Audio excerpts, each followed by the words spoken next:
Imana izarimbura abo bana nta shiti, kandi n'ababyeyi batayoboye abana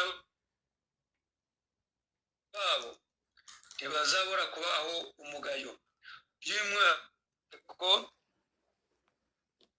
abagaragu b'Imana bakwiriye kuyobora imiryango yabo ndetse bakayitamye ko. Aya ni amagambo akomeye.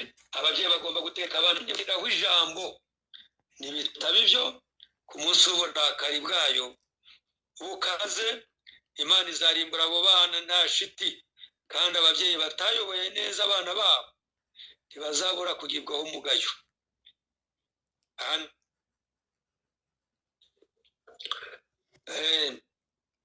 Uwera wese usanga Imana afite umutima utaryarya mu kwizera kohereza amasengesho yo ku Mana, amasengesho azasubizwa. Dusabwa kubaho ubuzima bw'ingirakamaro bwumvira bugendera mu cyerekezo Imana ishaka, kandi Yesu Umukiza akabidufashamo. Kuba umukristo ni ugusa na Kristo, ugendera mu nzira ze, ugira igikundiro mu mico no kwanga ibibi, Imana igaherera mu ruhande rwacu. Tudatinze kuko tugiye kwinjira mu nama, ndagerageza kugira amagambo nsoma. Turacyari mu kureba uko abana b'Imana basabwa kumera. 164 igitabo cyitwa Our High Calling, cyangwa ngo guhamagarwa kwacu gukomeye.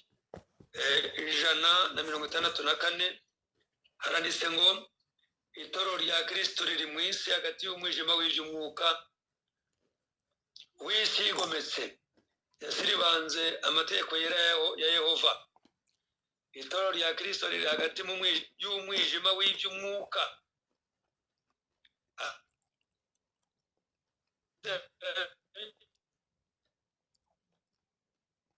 Itorero buri wese ku giti cye agomba kureka umucyo w'urukundo kugira ngo abashe kumurikira abandi. Turi mu kaga gakomeye umwuka kudutwara. Icyo dusabwa buri wese ku giti cye ni umucyo w'urukundo rw'Imana dusabwa kuwamurikira abandi. Reka turwane twirinde tudahararuka imirimo y'itorero n'inshingano z'ibyobokamana. Reka turwane dushikamye ubwo bunebwe bw'umutima buteza akaga igikuriro n'imibereho y'iby'umwuka.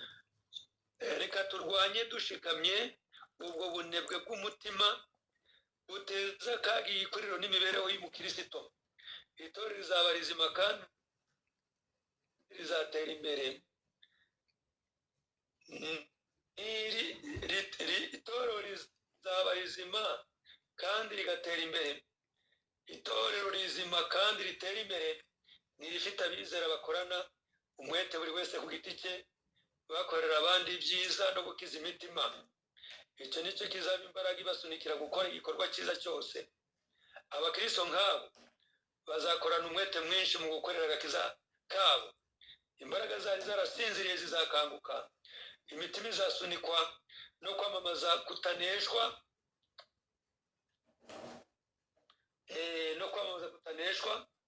iharanira kuzabwirwa n'Umukiza ngo nuko umugaragu mwiza ukiranuka no kwambara ikamba ryo kunesha.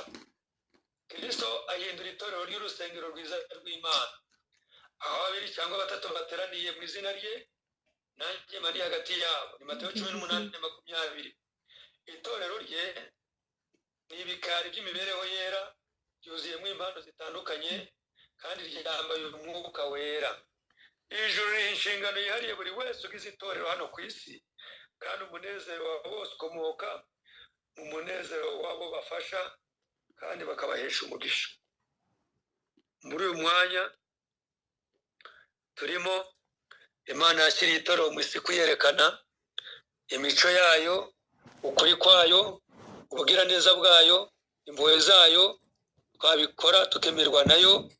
Reka njye namwe twifitiye umwanya tubiharanire. Imana ibidushoboze kandi biduhere mu izina rya Yesu. Amen. Amen. Amen. Amen. Amen.